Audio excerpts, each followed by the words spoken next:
Hello, church family. We hope that you're all doing well this Sunday. We're coming to you from the virtual world, and we're hopeful that you're all doing well. And we hope that this message this morning will be a benefit to you, that it will bless you. We want to say, please remember to pray for all those who are sick or hurting. And we're not going to mention all those by name, but we will be trying to keep contact with you throughout the week. So this morning we want to talk about the subject of patience, or as we would call it, sometimes endurance, or sometimes even it's translated perseverance. And during times like this, we hang on to those things. We try to strengthen ourselves in those areas. And I hope that this lesson will be a benefit to you. And I want to start out with James chapter 5. And we will have the scriptures up on the screen for your convenience, so you can read along there, or if you choose to do so, or follow along with us in your Bible or with your electronic device. But we'll be starting in James chapter 5 today. So James chapter 5 and verse 10, James says, "Take my brethren the prophets, who have spoken in the name of the Lord for an example of suffering, affliction, and of patience. Behold, we count them happy which endure. You have heard of the patience of Job, and have seen the end of the Lord, that the Lord is very pitiful and of tender mercy." So in this particular reading, James talks about how the prophets were an example to us in the area of both patience and suffering affliction. And normally, when we think about enduring, that's what we think about. It's connected with the idea of some affliction, some trouble, some distress that we're going through. And so he mentions the word patience twice and also the word endure. And these don't just mean simply waiting or having an ability to stand in line for a long time or something like that. The idea of patience or endurance sometimes means fortitude or strength. It means the ability to go through situations with calmness or coolness, or being able to control oneself in the midst of tribulation or the midst of affliction. And so those are some of the areas that we want to look at. And certainly when he mentions the prophet Job, that probably gets our attention, because it wasn't like Job was waiting for something to happen, but he was enduring a situation that was extremely difficult. But he mentions that all the prophets are an example of suffering affliction, not just Job. So we want to talk about affliction and suffering, and how is it that we get through those times. And so we're not going to talk about Job a great deal this morning, but just suffice to say that Job is looked at as a man who suffered beyond what normal people would suffer. The loss of health. He lost all of his children. They all died within just moments of losing his livestock and his livelihood. His wife begins to despise him, and the disease that he did have seems somewhat severe in the fact that he talks about having a fever and not being able to sleep and waiting for the morning so he could get through the night, and then waiting for the night so he could try to sleep again. It's just a very difficult situation that Job was in, to say the least. And in the lamenting of Job's sorrow, he even says that the days of man are just full of trouble, that they're just full of trouble. And certainly that's the truth, that if we live any amount of time, we're going to see a lot of tribulation in our life. But one of the things that we have to accept if we're going to gain patience is that difficult times, while unpleasant, can be a blessing in our spiritual life. In Romans chapter 5 and verse 3, Paul says, "And not only so, but we glory in tribulations also, knowing that tribulation worketh patience, and patience experience, and experience hope." When he says we glory in tribulation, it's almost as if we're looking at tribulation as something to boast about, something that, and Paul uses that phrase about boasting in tribulation, or boasting in this thing or this thing that we might not normally boast in.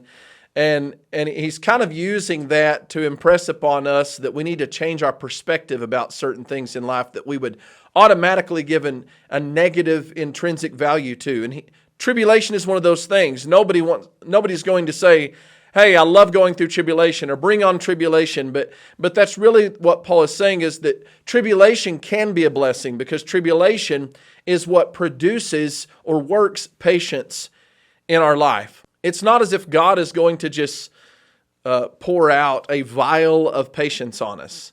So be careful when you pray for patience, because patience is not something that is mystical or magical or that just absorbs into our character, but it is produced, as Paul says, through hardship or through tribulation.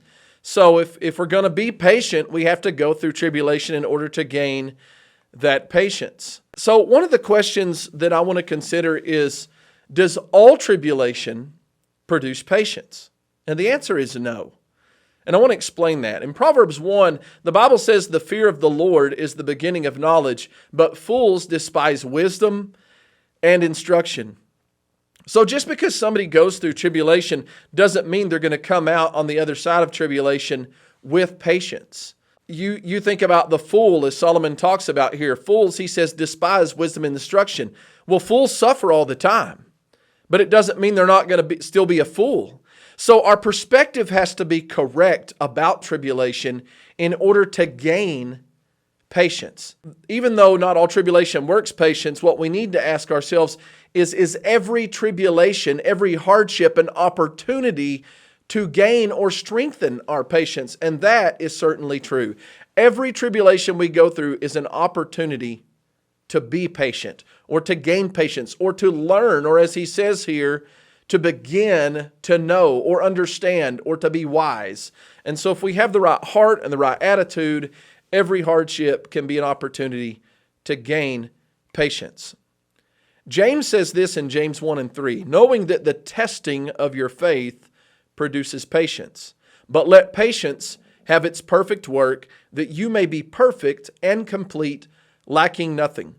So James connects the idea that with patience can come completeness. And that without patience, we can't be complete. We will lack certain things in our life. And he says the testing of your faith is what produces patience. And then there's this statement in the middle of the verse, let patience have its perfect work, or its completing work. So why would he say let patience? Sometimes we want to stop the hurt. We want the tribulation to end. But we need to understand that when the tribulation ends, so does the gaining and completing work of patience. And I don't want us to think about it in perspective of, well, we just need to make suffering go on and on and on and on and on so we'll gain patience. That's not really the point. But what we do need to understand is that sometimes there's an opportunity to gain patience for other people in our life, and we, in stopping their tribulation, actually, we cause them not to be a more patient person. So say somebody makes a very bad decision, and because of that bad decision, they reap the fruits of that bad decision. They sow to the flesh, and they reap corruption. And so they're hurting because of a bad choice or a bad decision that they made, or a sin that they committed. And in our compassion and mercy, we think, well, we want to stop them from suffering. And that's not always a good thing, because that learning that they can get from the consequences of their mistake can produce within them the sort of completing work that we're talking about.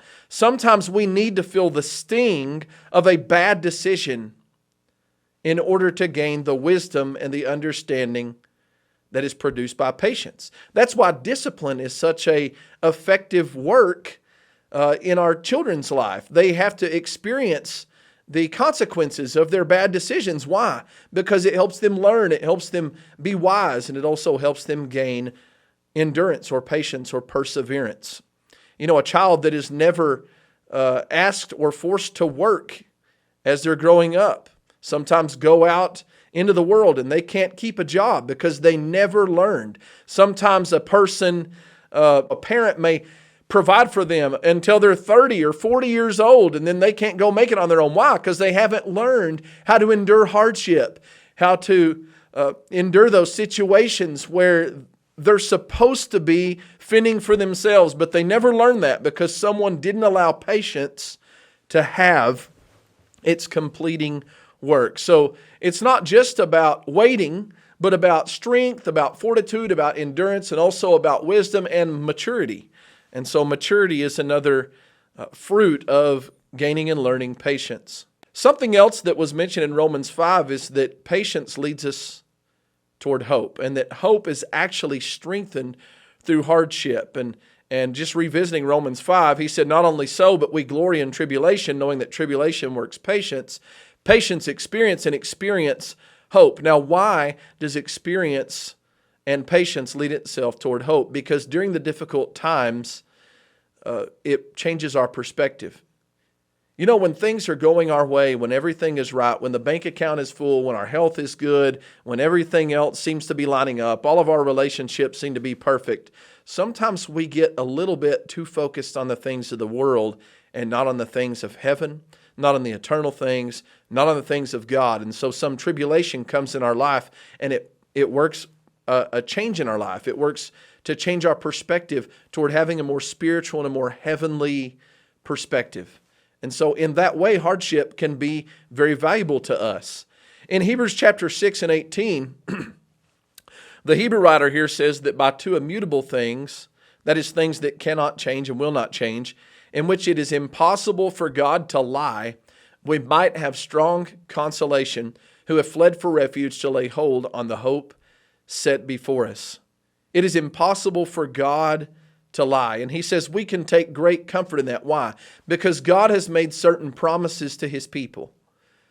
And those are promises that, if you will, we can take to the bank. You know, the world makes promises. The world has certain assurances or things that we look at that we might put our hope in that are really changeable, that may not necessarily be something we can anchor ourselves in. But the promises of God are always something that we can anchor ourselves in. And so he mentions that here in the next verse about this hope. He says, this hope we have as an anchor of the soul, both sure and steadfast. So if you put your hope in worldly things, if you put your hope in, say, things like the financial market, well, that could crash.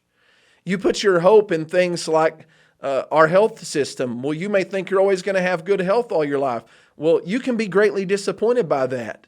There are all kinds of things that you could put your hope in that really are going to lead us toward disappointment because they're not always sure, they're not always steadfast. But he says the promises of God are always sure and steadfast. There's something we can anchor our soul in. Why? Because God's promises are absolute. And during those times of hardship, I want to ask you, what is it that your mind is drawn toward? Where is it that you are anchored? You know what a lot of people do?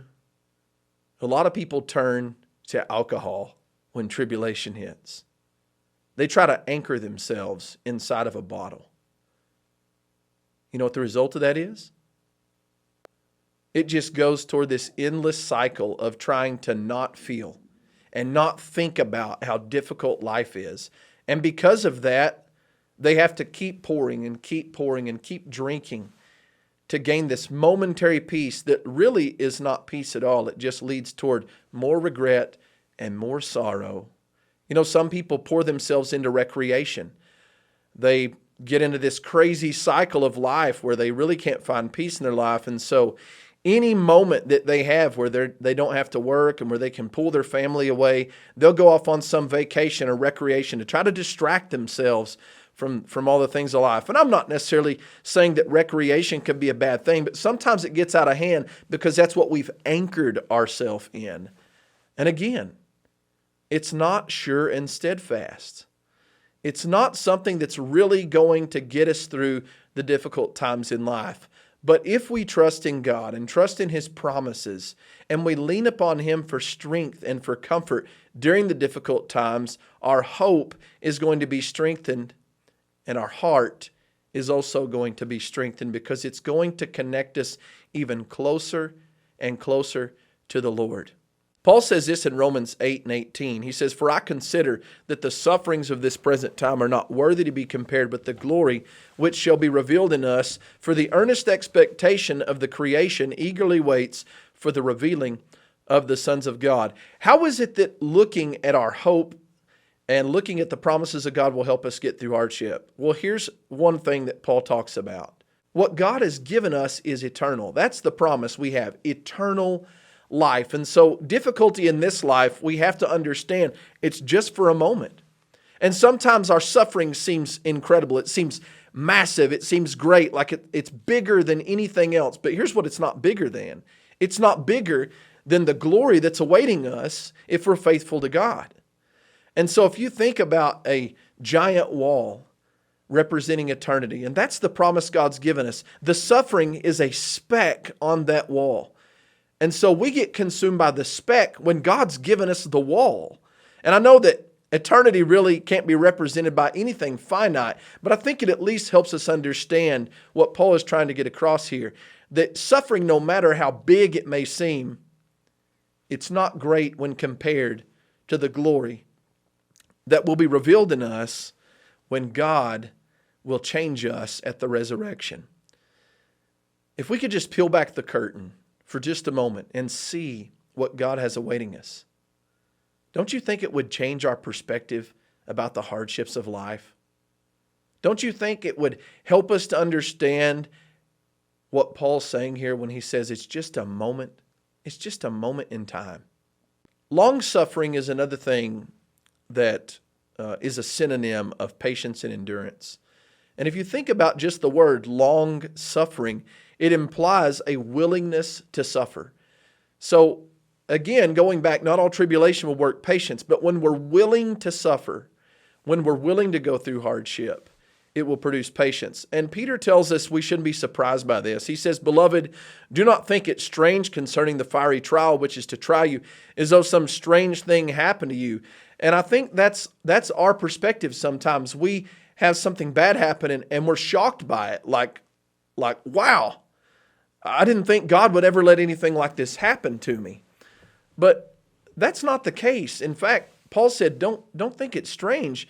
You're going to be tried in life. And we shouldn't think that that's something that shouldn't have happened. You know, a lot of people come to Jesus Christ and they're baptized into Christ and they think everything in life will change. And so the first time some little inconvenience or tribulation comes along in life, what happens? Well, they're just like Jesus talked about in the parable of the sower. He said they received the word with joy. And he says, and they go along a little bit, but then some tribulation or inconvenience comes on them. And what happens? He said they bear no fruit. They dry up like a plant that doesn't have any roots. And so understand that just because you're a Christian doesn't mean you won't have some difficulty that happens to you in life. So when the difficulty comes, we have to know that patience or impatience can be manifested in certain ways. And so patience or long-suffering implies that we're patient with people. And that's usually where impatience, or we might call it impulsiveness, really manifests its fruit in the way that we interact with one another. So 1 Thessalonians 5:14 says, "Now we exhort you, brethren, warn those who are unruly, comfort the faint-hearted, uphold the weak." Now listen, be patient with all. It's easy to be patient with people who we love or we care about, but Paul tells us to be patient with everyone.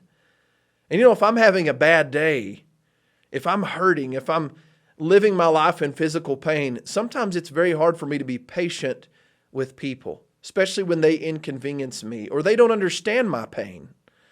And so notice what Ephesians 4 says about this.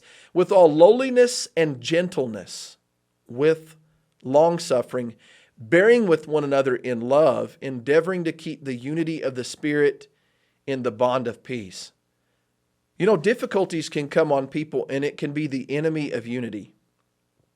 We may be having a difficult time and so we snap at someone. We say something that we really probably didn't mean, but we said it because our emotions were running really high because of whatever difficulty or affliction that was happening in our life. And it can destroy relationships. And that's why he says endeavoring to keep the unity of the Spirit, because unity doesn't just happen. It's something we have to work at. It's something that we have to have in the forefront of our minds so that we're seeking peace. And when tribulation's coming, we still remember to be gentle, to be humble, and to be patient with each other and to bear with one another. And that literally means to put up with one another. That's what the word bearing with one another there is. And so love, he says, compels us in these times to be humble and gentle and patient and to bear with one another and to work to keep unity. Something else that is said in the Proverbs, and we're going to look at a couple of different Proverbs here, because Solomon gives us some very great wisdom about anger and about what we might just simply call impulsive frustration. He says, the discretion of a man makes him slow to anger, and his glory is to overlook a transgression.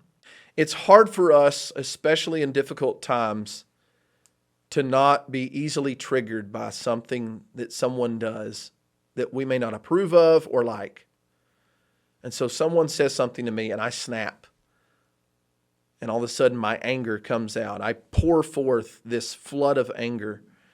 And here's what he says. He says, the discretion of a man makes him slow to anger. What's the opposite of that?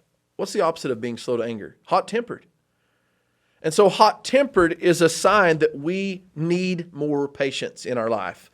But being slow to anger gives us an idea. It gives us something to quantify patience. We can look at our life and say, okay, am I slow to anger? Or do I just quickly or impulsively bite people's head off when they do something that bothers me? He says it's a glory for a man to overlook a transgression. See, we often think that strength is when a guy is hot-tempered and he bows his chest up at somebody and looks for a fight. But he said, actually, that's not true. The glory of a man is when he can overlook, when he can endure, when he can put up with something that bothered him. Proverbs 16:32, he who is slow to anger, there's that phrase again, slow to anger, he says, is better than the mighty, and he who rules his spirit than he who takes a city. There's a couple of things he mentions here. You think about might, it's the guy with big muscles, right, that can knock somebody out or fight somebody or overcome someone. He says, no. He says, real might is when someone is able to control their anger and their emotions. He who rules his spirit, he who is in control over his inner man, is mightier than a person who can take a city. That's a mighty man. Someone who can overthrow an entire city is a mighty man. But he said a mightier person is someone who has control of their spirit. Someone who is slow to anger. Proverbs 14:29. He who is slow to wrath has great understanding, but he who is impulsive exalts folly. This is one of those that I think is one of those times where Solomon kind of gets in your face. And here's what he says.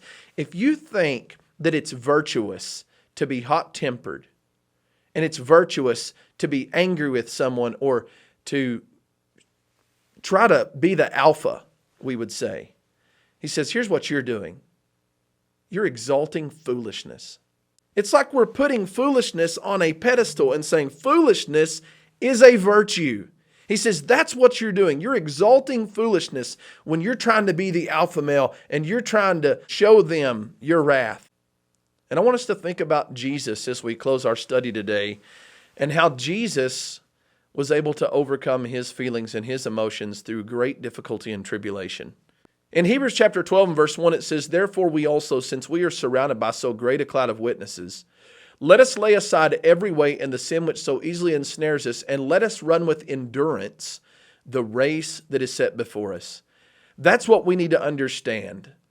This race that we're running is a race of endurance. It's a marathon. It's not a sprint. I'm sure you've heard that before. And this is why we need endurance, we need patience. Because tribulation has caused more people to lose their faith than any other thing. People go through difficult times and they just give up. And they say, you know, the fight is not worth it. But I want you to think about Jesus. Because he ran the race with endurance.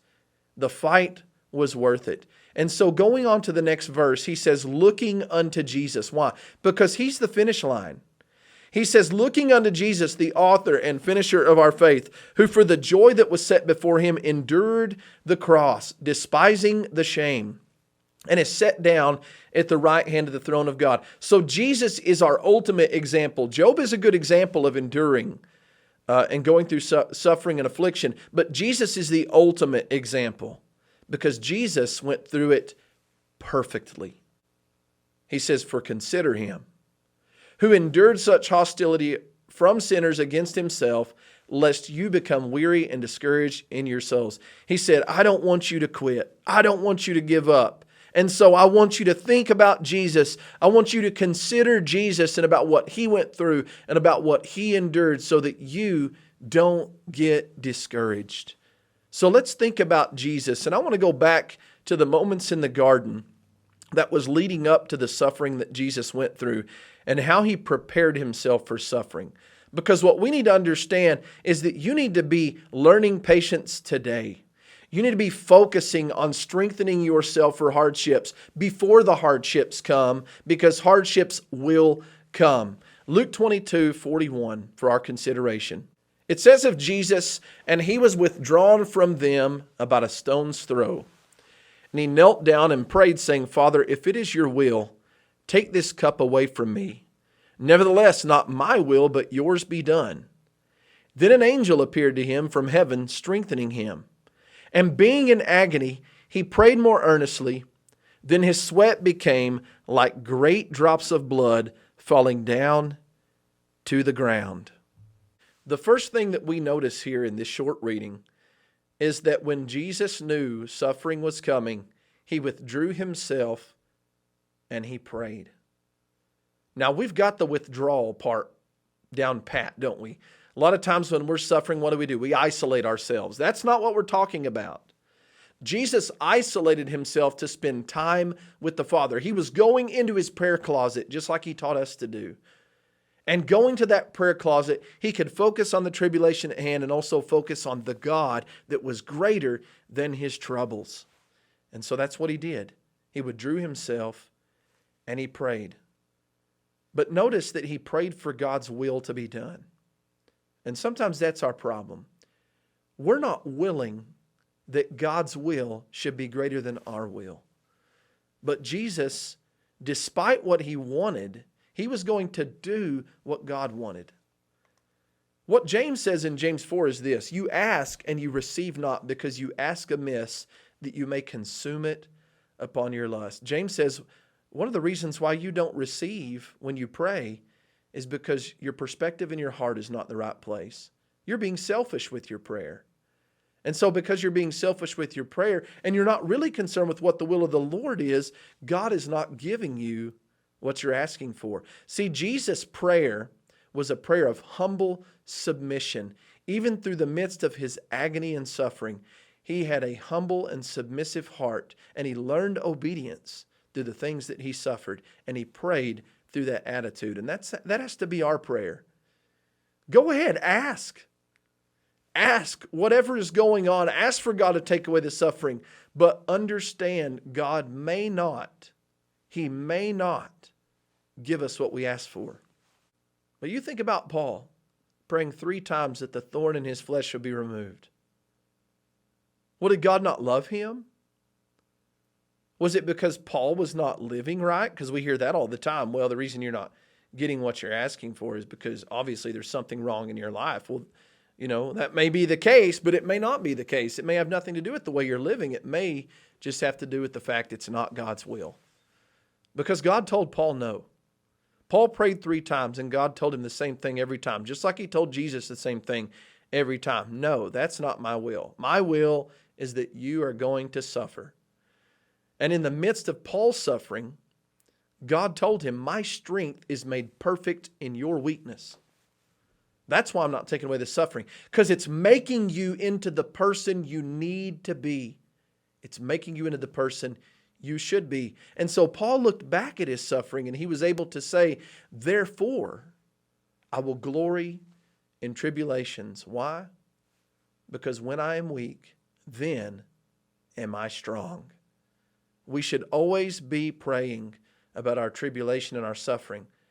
But friends, trust in the will of God.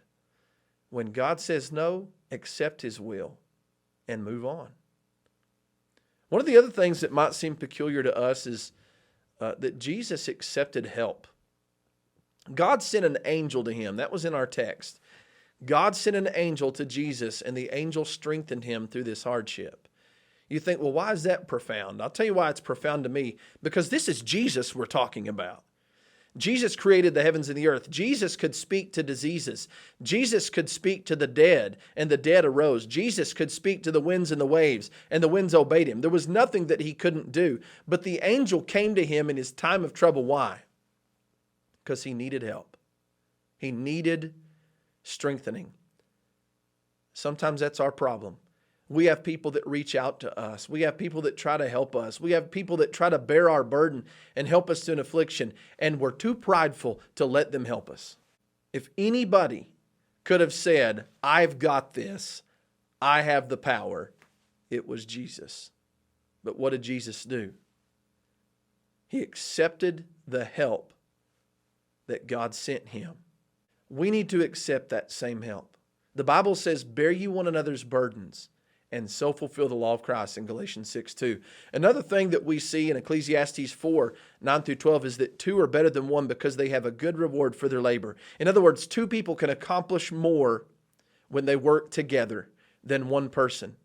He says, for if they fall, the one will lift up his fellow. But woe to him that is alone when he falleth, for he hath not another to help him up. You think about that. Sometimes we're laying on the ground and we're suffering and we're saying, I can't do this. I can't get through this. And someone reaches out their hand and we go, no, this is my battle. This is my fight. You go away.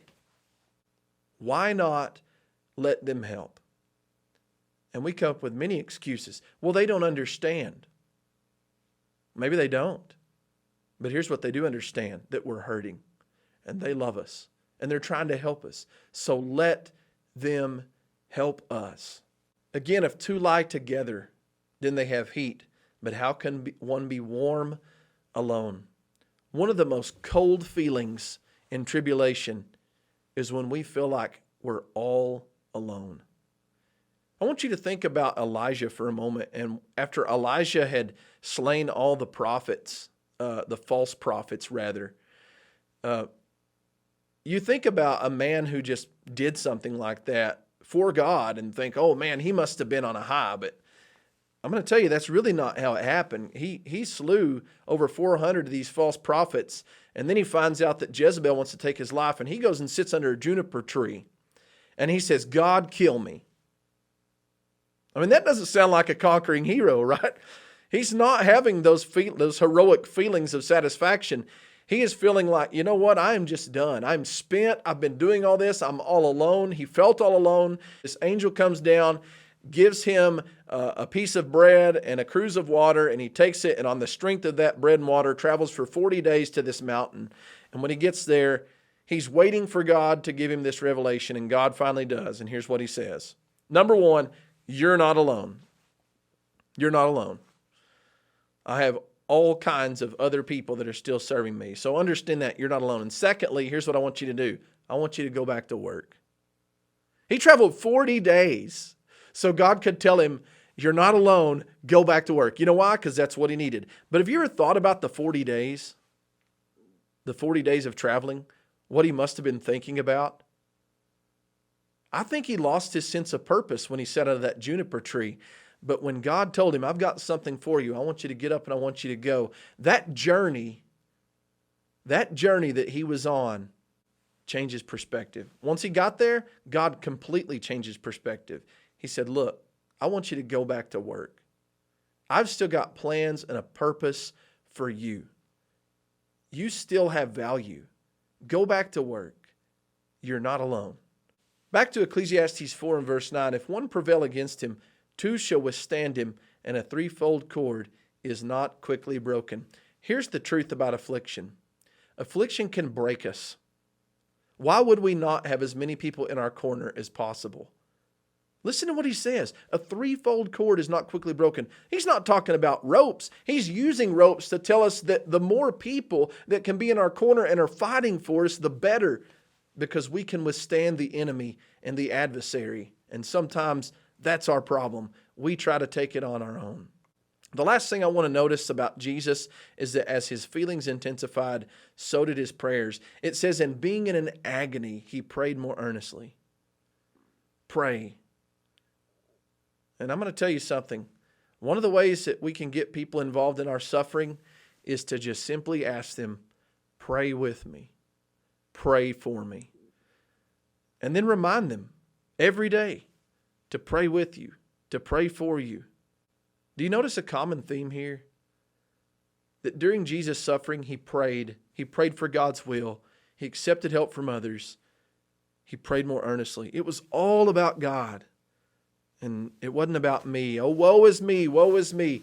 It was, Father, I'm going through this. I need your help. Let me get through this situation. I will do your will. That was his focus. That's got to be our focus as well. I've got one more passage I want to leave with you today from 1 Samuel chapter 30 and verse 6. This is a time in King David's life that was extremely distressful. David, because of Saul and because of things that were happening in his life, ended up living with the Philistines. And these were their enemies. These people were pagans. And David developed a friendship with the king. The king began to trust David. And there was a time when they were going to go off and out to war against Israel. And so David and his men are riding out with them, which you can imagine that would make the people nervous. And so they're going, hey, this is their champion. I mean, why are we letting this guy go out with us? And so the king goes back and he says, David, look, I trust you, but they don't. They don't want you here. And so David and all his men go back to the land of Philistines in this city called Ziklag that was David's city. And when they get back, these raiders had come in and they'd taken their women and their children and they had left. And so everybody, as you can imagine, was really distressed about this situation. And they got so overwhelmed with their grief and their sorrow that they talked about killing David. And so we're going to pick up our text in 1 Samuel chapter 30, verse 6. It says, Now David was greatly distressed, for the people spoke of stoning him, because the soul of all the people was grieved, every man for his sons and his daughters. But David strengthened himself in the Lord his God. I can't think of a time in a person's life where they'd be more alone than right here. David's away from his home. He's away from his wife. He's out in the middle of a land of confusion and paganism, and everybody has turned against him, even his men and his friends. He is all alone, but he found strength. And where did he find strength? David strengthened himself in the Lord his God. Friends, if you want to get through the difficult times in life, you've got to trust in God. You've got to allow God's people to help you. You need to pray to the Lord for the strength and the patience to get through your hardships. We hope this lesson will be a blessing to you. God bless you. And we hope that you have a wonderful Lord's Day.